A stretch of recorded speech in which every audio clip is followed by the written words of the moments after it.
প্রিয় নবম শ্রেণীর শিক্ষার্থীরা, বিকালী সিনিয়র শিক্ষক গণিত আদমজী ক্যান্টনমেন্ট পাবলিক স্কুল। আজ আমি তোমাদের উচ্চতর গণিতের অধ্যায় 2 অর্থাৎ দ্বিতীয় অধ্যায়ের বীজগাণিতিক রাশির বিষয়ে কিছু আলোচনা করব। যেহেতু এখানে কাজ চলছে, এই কারণে খটখট শব্দ হচ্ছে, তোমাদের আমার কথা হয়তো শুনতে একটু সমস্যা হতে পারে। একটু মনোযোগ দিয়ে শোনো, তাহলে হয়তো বুঝতে পারবে। বীজগাণিতিক রাশি, এটা শুরু আসা শেষ নাই, এত বড় অধ্যায়।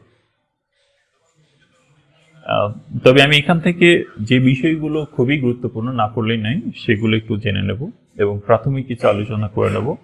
চলক কি, ধ্রুবক কি, বহুপদী কি, বিভিন্ন প্রকারের বহুপদী আছে, সেই বহুপদী সম্পর্কে আলোচনা করব। ভাগশেষ উপপাদ্য, উৎপাদক উপপাদ্য, এই দুইটা সম্পর্কে একটু জানব।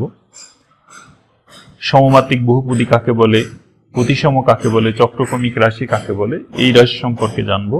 আর সবচেয়ে বেশি গুরুত্বপূর্ণ হচ্ছে আংশিক ভগ্নাংশ, এবং আংশিক ভগ্নাংশে বেশ কিছু নিয়ম দিয়ে আছে, আমরা সেই আংশিক ভগ্নাংশ সম্পর্কে জানবো এবং কিছু সমস্যার সমাধান করব, এবং এর মাধ্যমে আমরা আমাদের অধ্যায় 2 শেষ করব। তো আশা করি তোমরা সঙ্গেই থাকবে। তো যাওয়া যাক। তো প্রথমে বীজগাণিতিক রাশি। বীজগাণিতিক রাশি কাকে বলে এটা যদি জিজ্ঞেস করা হয়, এটা আসলে অনেক পুরাতন প্রশ্ন। যেহেতু বীজগণিত শুরু হয় ক্লাস 6 থেকে, এটা 6 ক্লাসে দিয়েছিল। এখানে একাধিক সংখ্যা অথবা সংখ্যা নির্দেশক প্রতীক, সংখ্যা অথবা সংখ্যা নির্দেশক প্রতীক যোগ, গুণ, ভাগ অথবা সূচক অথবা মূল মানে বর্গমূল অথবা কিউবিক রুট ঘনমূল অথবা চতুর্থমূল, এগুলো থাকতে পারে। অর্থাৎ একাধিক সংখ্যা অথবা সংখ্যা নির্দেশক প্রতীক যোগ, বিয়োগ, গুণ, ভাগ, সূচক অথবা মূলের মাধ্যমে প্রকাশ করার ফলে নতুন আরেকটা সংখ্যা বা সংখ্যা নির্দেশক প্রতীক তৈরি হয়, সেটাকে বলা হবে বীজগাণিতিক রাশি। যেমন মনে করো, আমি যদি এইভাবে লিখি x² + 2x + 3, আমরা এখানে মাইনাস দিই, তাহলে এটা একটা বীজগাণিতিক রাশি হল। দেখো এখানে সূচক আছে, যোগ আছে, গুণ আছে, এখানে বিয়োগ আছে, সংখ্যা আছে, সংখ্যা নির্দেশক প্রতীক আছে। এর একটাও থাকতে পারে অথবা একাধিকও থাকতে পারে।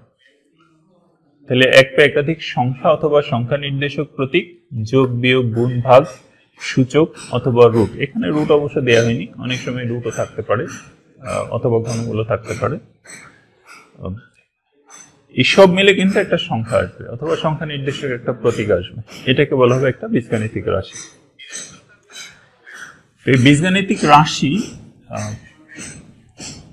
আমরা বিভিন্ন চলকের উপর ভিত্তি করে বিভিন্ন শ্রেণীতে ভাগ করে থাকি। যেমন আমি একটু আগেই যেটা লিখেছিলাম x² + 5x - 3, মনে করি এরকম একটা উদাহরণ দিলাম। এখানে মাত্র একটা অজানা রাশি আছে, এটাকে বলা হবে এক চলক বিশিষ্ট একটা রাশি, বহুপদী। এখানে 1, 2, 3টা পদ আছে, এই কারণে এক চলক বিশিষ্ট, এটা বহুপদী বলা হবে।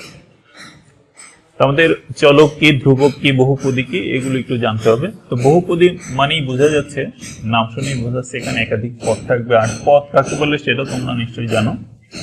এই যে যোগ অথবা বিয়োগ, এর মাঝখানে যেটুকু, এটুকু হচ্ছে একটা পদ, এটা একটা পদ, এটা একটা পদ।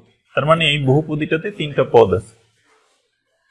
তো যদি কোনো রাশিতে একের অধিক পদ থাকে, তাহলে সেটাকেই বহুপদী বলা হবে। তো আমরা এটা একটা বহুপদী বলতে পারি। যেহেতু এটা x এর বহুপদী, তাহলে আমরা এটাকে এইভাবে প্রকাশ করতে পারি, পলিনোমিয়াল অফ x, অর্থাৎ x এর বহুপদী। যদি আমাদের এটা y এইভাবে থাকতো, y² = 5x - 3, এটা y ধরি, তাহলে এটা কিন্তু y এর বহুপদী। তখন আমরা লিখতাম পলিনোমিয়াল অফ y, অর্থাৎ y এর বহুপদী। আমরা যদি এইরকম লিখতাম q² + 5q - 3, তাহলে এটা কিসের বহুপদী? এটা q এর বহুপদী। তখন আমরা লিখতাম পলিনোমিয়াল অফ q।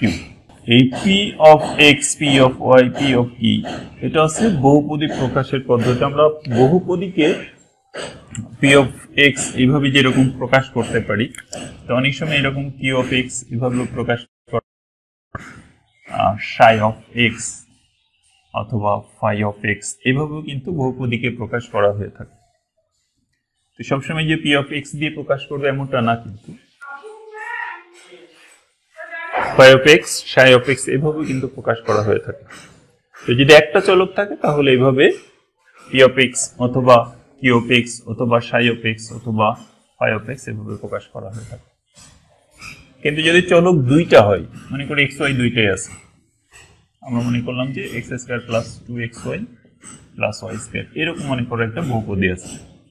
তখন এই বহুপদীটাকে, যেহেতু এখানে এক্স ওয়াই দুইটা চলক আছে, তখন এই প্রকাশ করা হবে P of X comma Y, এভাবে প্রকাশ করা হয়ে থাকে। যদি চলক তিনটা থাকে, মনে করে এরকম আছে X cube plus Y cube plus Z cube minus 3xyz, এরকম একটা বহুপদী আছে, তখন এই বহুপদীটাকে প্রকাশ করা হবে P of X comma Y comma Z. এখানে তিনটা চলক আছে, এই কারণে এইভাবে প্রকাশ করা হবে। এই যে বিভিন্ন প্রকারের বহুপদী, এটা কিন্তু আমরা শিখে নিলাম, যদিও আমরা এখনো ধ্রুবক বহুপদী কাকে বলে, চলক কাকে বলে, এই বিষয়গুলো নিয়ে এখন আলোচনা হয়নি। তো বিভিন্ন প্রকারের যে বহুপদী আছে সেটা আমরা জেনে নিলাম। এটা হচ্ছে এক চলক বিশিষ্ট বহুপদী, এটা দুই চলক বিশিষ্ট বহুপদী, এটা তিন চলক বিশিষ্ট বহুপদী। চলক যদি আরো বাড়ে তাহলে ওইভাবে ঠিক লেখা হয়ে যায়, এখানে এক্স পারে, ঠিক একইভাবে প্রকাশ করা হবে। চলক কাকে বলে? নাম শুনেই বোঝা যাচ্ছে, চলক হচ্ছে যে অজানা রাশি একের অধিক মান গ্রহণ করতে পারে। যেমন আমরা এখানে এক্স এর মান বিভিন্ন মান ধরতে পারি, এই কারণে এক্সটাকে এখানে চলক বলা হবে। এখানে এক্স ওয়াই দুইটাই চলক, এই এক্স ওয়াই দুইটাই হচ্ছে অজানা রাশি। তো যে অজানা রাশি একাধিক মান গ্রহণ করতে পারে সেগুলোকে বলা হবে চলক। এখানে এক্স ওয়াই দুইটাই চলক। আর ধ্রুবক কাকে বলে? ধ্রুবক এখানে চলক বর্জিত যে পদটা আছে 3, এটাকে বলা হবে ধ্রুবক। এখানে কিন্তু কোনো ধ্রুবক নাই, তবে সহগ আছে। যেমন এখানে 2 সহগ আছে, এখানে 1 সহগ আছে, এখানেও 1 সহগ আছে, সহগ আছে। আমি যদি এখানে দিলাম তাহলে এটাকে বলা হচ্ছে ধ্রুবক। অর্থাৎ যে পদে চলকের ঘাত 0 ধ্রুবক বলে।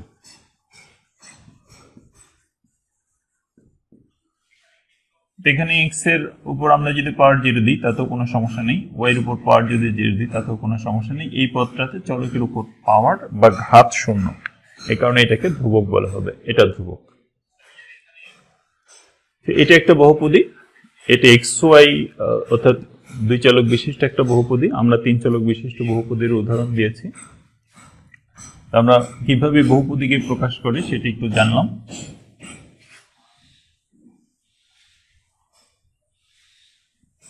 এখন আমরা একটু জেনে নেব ভাগশেষ উপপাদ্য কি। আমরা উপপাদ্যের কথা বললেই কেমন যেন একটা সাধারণ নির্বাচন থাকবে, একটা চিত্র থাকবে, বিশেষ নির্বাচন থাকবে, অঙ্কন থাকবে, প্রমাণ থাকবে, এরকম মনে ভেসে ওঠে। আসলে উপপাদ্য মানে কিন্তু তা না। উপপাদ্য মানে হচ্ছে যার যৌক্তিক প্রমাণ আছে, সেটা হচ্ছে উপপাদ্য। আমি আজকে চিত্রবিহীন এরকম একটা উপপাদ্য নিয়ে আলোচনা করবো, সেটা হচ্ছে ভাগশেষ উপপাদ্য। মনে করো ax³ plus bx plus c, এরকম একটা বহুপদী আছে। এটাকে x মাইনাস m দ্বারা ভাগ করো, এটা বলবো। এখন এটা যদি ভাগ করতে হয়, তো আপনি একটু ছোটবেলার ভাগে চলে যাই। x minus m x³ plus bx plus c, তোমাদের নিশ্চয়ই মনে আছে ক্লাস 7 এর বইতে এই ভাগগুলো আছে। তো ভাগ করতে হলে এই প্রথম পদকে প্রথম পদ দিয়ে ভাগ করে দেখতে হয় কতবার যাই। তাহলে x³ কে আমি x দিয়ে যদি ভাগ করি তাহলে এখানে x² হয়, অর্থাৎ ax²। তাহলে আমরা এখানে ax² নেব। এবার এখানে ভাগফলে যা নিয়ে হয়েছে আমরা জানি ভাজকের সাথে গুণ করে গুণফলটা এখানে বসতে রাখতে হয়, তো আমরা এ এক্স স্কোয়ারের সাথে এই দুটি গুণ করে গুণফল এখানে বসাবো, তাহলে মিলে যাবে এক্স কিউব, এরপর মাইনাস এম দিয়ে যদি গুণ করি minus A M X square. এরপর ভাগের নিয়ম অনুসারে চিহ্ন পরিবর্তন করে বিয়োগ করতে হয়, আমরা বিয়োগ করে এটা কাটা চলে যায়, তাহলে এখানে থাকে হচ্ছে A M X square plus B X plus C, সব কিছু নামাই নিয়ে আসবো। ঠিক একইভাবে আমাদের এই পদটাকে আবার প্রথম পদ দিয়ে ভাগ করতে হবে, এ এম এক্স স্কোয়ার, আমরা প্রথম পদ এক্স আছে এক্স দিয়ে যদি ভাগ করি তাহলে এক্স স্কোয়ার কেটে এখানে এক্স হয়, তার মানে এ এম এক্স হচ্ছে ভাগ করবে, তাহলে প্লাস এ এম এক্স। একইভাবে এ এম এক্স দিয়ে এটাকে গুণ করতে হবে, গুণ করে এখানে গুণফল বসাতে হবে, তো আমি গুণফল বসাই A M X square minus M দিয়ে যদি গুণ করি তাহলে minus A M square X. আগের মতোই আবার চিহ্ন পরিবর্তন, দেখো এ এম এক্স স্কোয়ার কাটা চলে যায়, আমাদের এখানে থাকে হচ্ছে A M square X plus B X plus C. মনে হতে পারে এই ভাগ শেষ হবে কখন, তো চলছে না, বেশিক্ষণ চলবে না, আমরা এক সময় এসে আর ভাগ করতে পারবো না, সেটা ভাগ শেষ হয়ে যাবে। এখন এই প্রথম পদ এ এম স্কোয়ার এক্স, এটাকে প্রথম পদ এক্স দিয়ে ভাগ করি, এক্স এক্স কাটা যায়, তার মানে ভাগফল আসছে হচ্ছে এ এম স্কোয়ার, তাহলে আমরা এখানে নিই এ এম স্কোয়ার। এখন এই এম স্কোয়ার দিয়ে এই ভাজককে যদি গুণ করি A M square X plus না মাইনাস এম দিয়ে যদি গুণ করি মাইনাস এ এম কিউব, চিহ্ন পরিবর্তন, প্লাসের জায়গায় মাইনাস, মাইনাসের জায়গায় প্লাস। তো দেখো এখানে আর কোনো এক্স নেই, আমরা এই বি এক্সটাকে আগে লিখলাম, এবার B X plus A M cube আর প্লাস সি, এই ভাগ শেষ, সি নামাই নিয়ে আসলাম। এখন আগের মতোই এই প্রথম পদকে প্রথম পদ দিয়ে ভাগ করি, অর্থাৎ বি এক্স কে যদি এক্স দিয়ে ভাগ করি তাহলে হয় বি, তাহলে আমাদের প্লাস বি। এবার বি দিয়ে এটাকে গুণ করলে B X minus B M, যদি চিহ্ন পরিবর্তন করি প্লাসের জায়গায় মাইনাস, মাইনাস থেকে প্লাস, কাটা চলে যাবে। তো আমাদের এখানে যা থেকে যাচ্ছে সেটা হচ্ছে A M cube plus B M plus C. আমরা কিন্তু আর ভাগ করতে পারবো না, কারণ এখানে দেখো শেষ যেটা থেকে গিয়েছে এটার মধ্যে আর কোনো চলক নেই, এক্স নেই। তো যদি এক্স না থাকে, এক্স যদি না থাকে তাহলে আমরা আর ভাগ করবো কি করে? এই যে এখানে আসার পরে আমাদের কিন্তু আর ভাগ করা যাবে না, কারণ এখানে দেখো আমরা এক্স দিয়ে যদি ভাগ করি এক্সই তো নেই, চলকই নেই, আসলে এটা হচ্ছে ভাগ শেষ।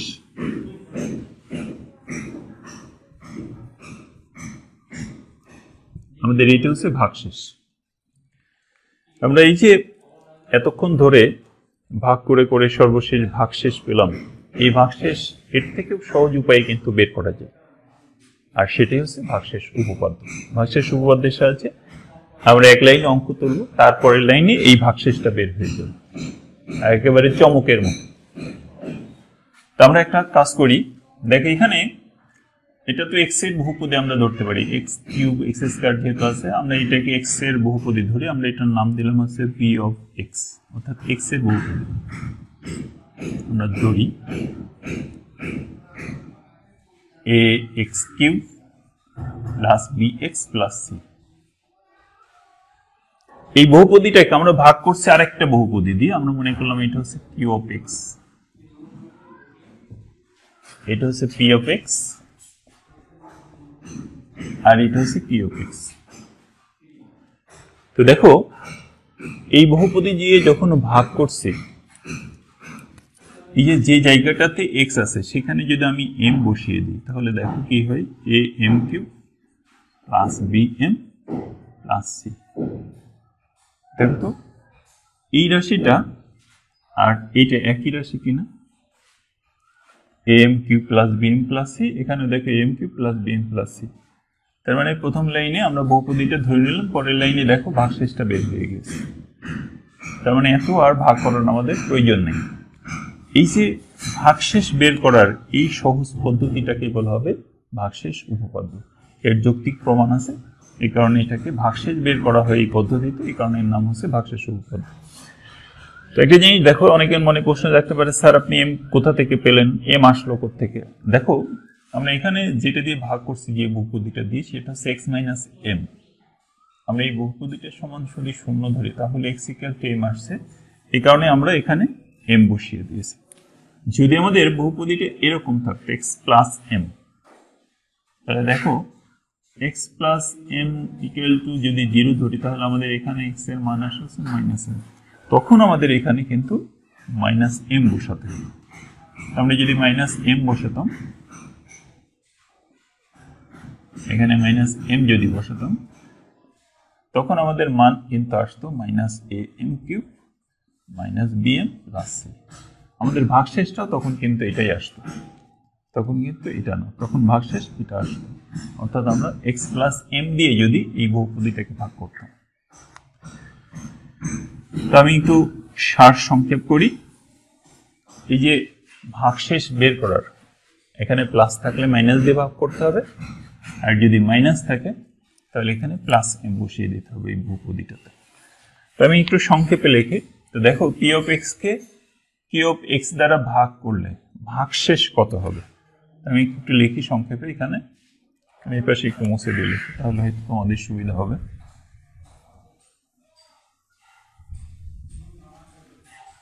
আমরা কাকে ভাগ করছি? পি অফ এক্স কে। কি দিয়ে?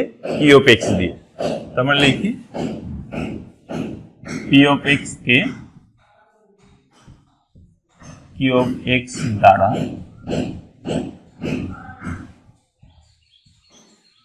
ভাগ করলে ভাগশেষ হবে। নিশ্চয়ই এটা একটা বহুপদী হবে, আমরা মনে করলাম এটা হচ্ছে আর অফ এক্স, এবং এই R of X equal to হবে হচ্ছে পি অফ এম। কেন পি অফ এম? কারণ আমাদের এখানে Q of X equal to X minus M, আমরা এটার সমান যদি 0 ধরতাম তাহলে এক্স এর ভ্যালু আসতো সেম। এই কারণে আমাদের ওই এক্স এর জায়গায় এম বসিয়ে দিতে হবে, তাহলে আমরা ভাগশেষটা পেয়ে যাব। তো আমরা আর অফ এক্স এটুকু না ধরে, অথবা এটা এইভাবেও না লিখে এইভাবেও লিখতে পারতাম, পি অফ এক্স কে এক্স মাইনাস এম দ্বারা ভাগ করলে ভাগশেষ হবে হচ্ছে পি অফ এম। আচ্ছা বলো তো দেখি, পি অফ এক্স কে যদি এক্স প্লাস এম দ্বারা ভাগ করা হতো তাহলে ভাগশেষ কি হতো? হ্যাঁ, তখন আমাদের ভাগশেষ হতে হচ্ছে পি অফ মাইনাস এম। এখন বলো তো দেখি, এই ভাজক যেটা, অর্থাৎ যেটা দ্বারা ভাগ করা হচ্ছে, যদি এক্স প্লাস এ প্লাস বি দ্বারা ভাগ করা হতো তখন আমাদের ভাগশেষ কি হতো?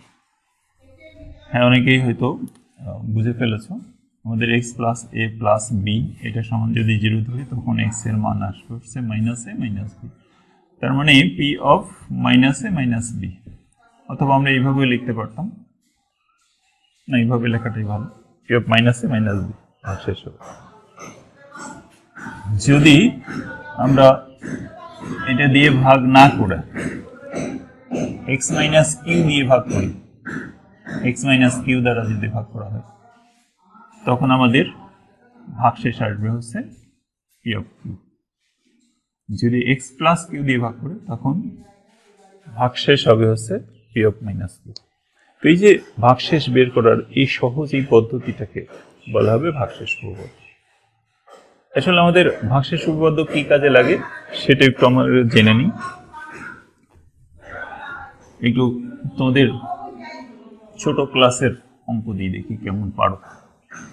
মনে করো তোমাকে বলা হলো বাচ্চারা উৎপাদকে বিশ্লেষণ করে x square minus 5x plus 4, এই অঙ্কটা উৎপাদকে বিশ্লেষণ করতে দেওয়া হলো। তখন তো তোমরা যেহেতু 9-এ পড়ো, ঝটপট করে পড়ে ফেলবা। সেটা তো খুব সহজ অঙ্ক।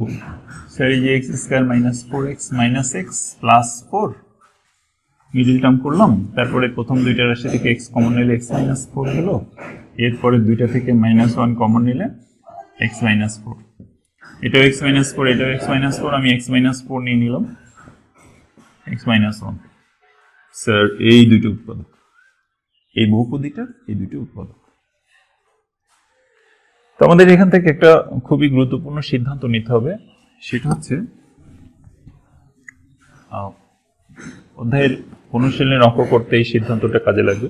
সেটা হচ্ছে কোন একটা বহুপদীর উৎপাদক দিয়ে আমরা ওই বহুপদীটাকে যদি ভাগ করি তাহলে দেখো কি হয়, x minus 4 x square minus 5x।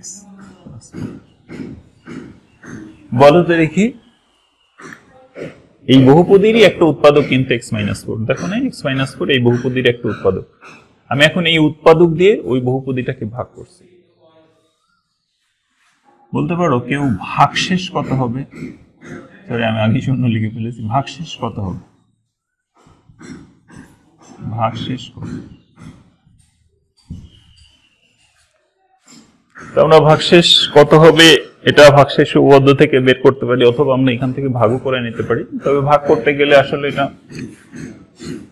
বিড়ম্বনা বাড়বে। আমাদের এটা যেহেতু x এর বহুপদী, আমরা একটা p of x লিখে নিতে পারি। p of x is equal to x square minus 5x plus 4। আমরা ভাগ করছি কি দিয়ে? x minus 4 দিয়ে। তাহলে আমাদের ভাগশেষ কি হবে? এখানে 4। দেখো 4 square 5 into 4 plus 4, 4 4 16 minus 20 plus 4, এই 16 আর 4 যোগ করলে 20, 20 থেকে 20 বাদ গেলে 0। সিদ্ধান্ত যেটা নিতে হবে সেটা হচ্ছে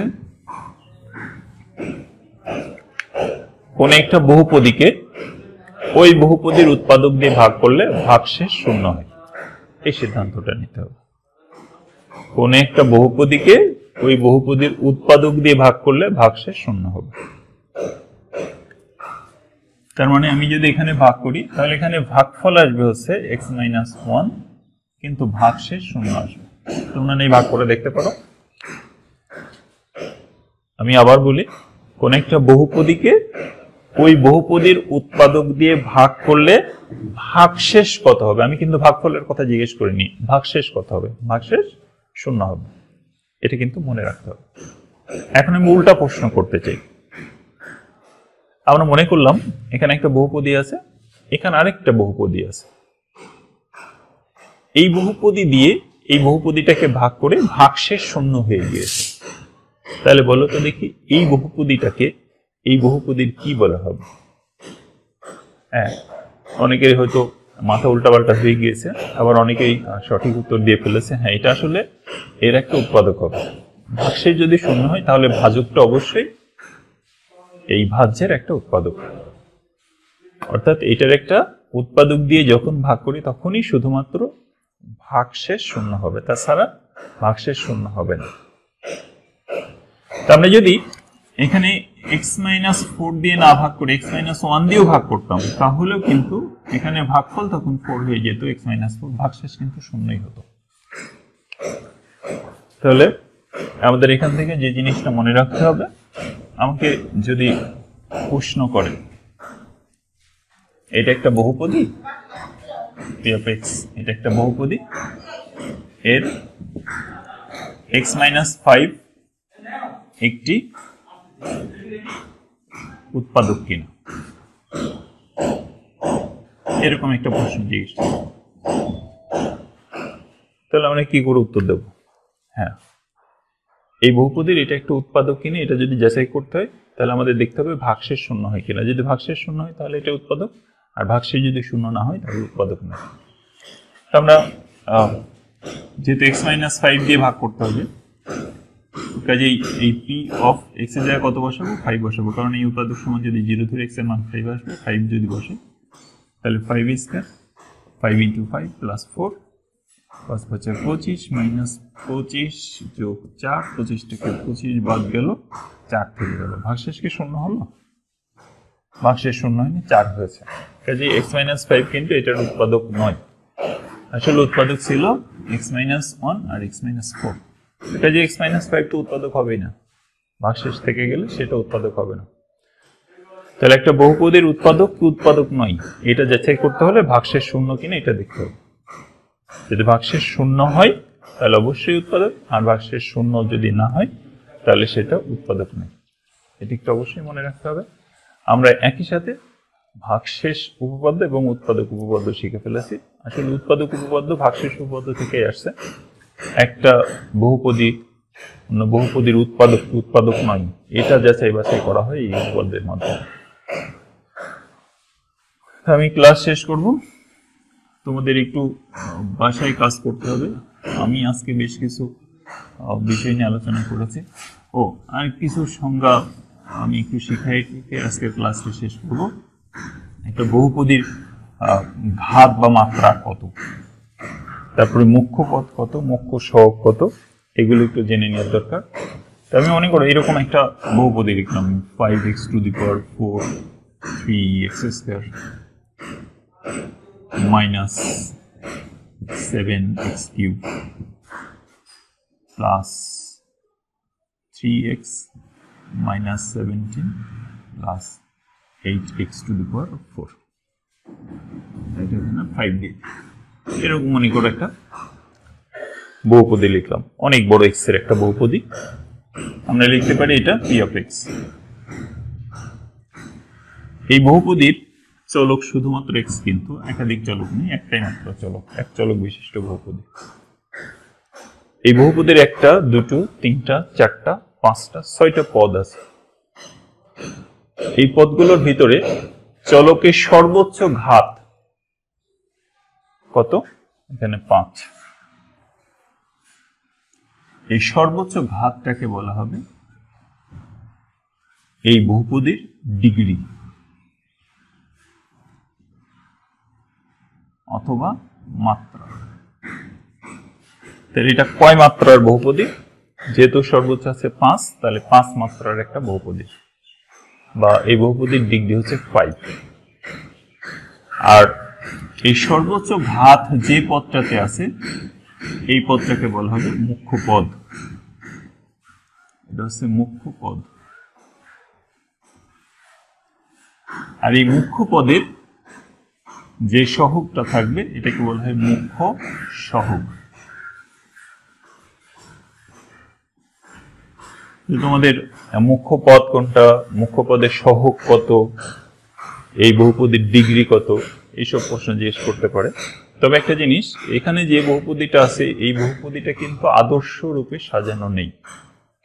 আদর্শ হিসেবে সাজাতে হলে সবচেয়ে বড় যে মাত্রাটা সেটা সবার আগে লিখতে হয়। তার মানে ওই যে 8x⁵ আছে ওইটা আমি আগে লিখলাম। এরপরে এর থেকে কম মাত্রা আছে 5x⁴, এর থেকে কম আছে হচ্ছে -7x³, তারপরে আছে +3x² +3x লাস্টে ধ্রুবপদ লিখতে হবে। এটা হচ্ছে আদর্শ রূপ।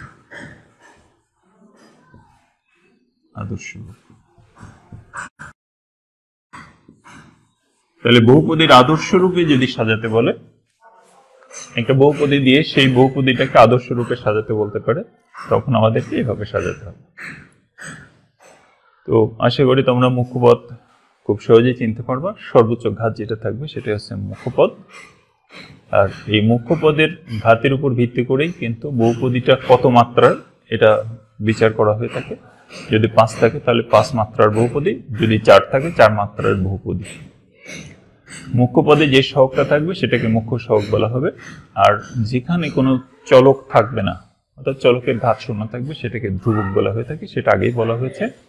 আর যদি আদর্শ রূপে সাজাতে বলে তাহলে সর্বোচ্চ পার্ট আগে, তারপরে কম, এভাবে লাস্টে ধ্রুবপদ সাজাতে হয়, তখন এটা আদর্শ হিসেবে সাজানো হয়ে গেল। তো আশা করি আজকে যা বিষয় নিয়ে আলোচনা করা হয়েছে শিক্ষার্থীরা তোমরা অবশ্যই বাসায় প্র্যাকটিস করবে।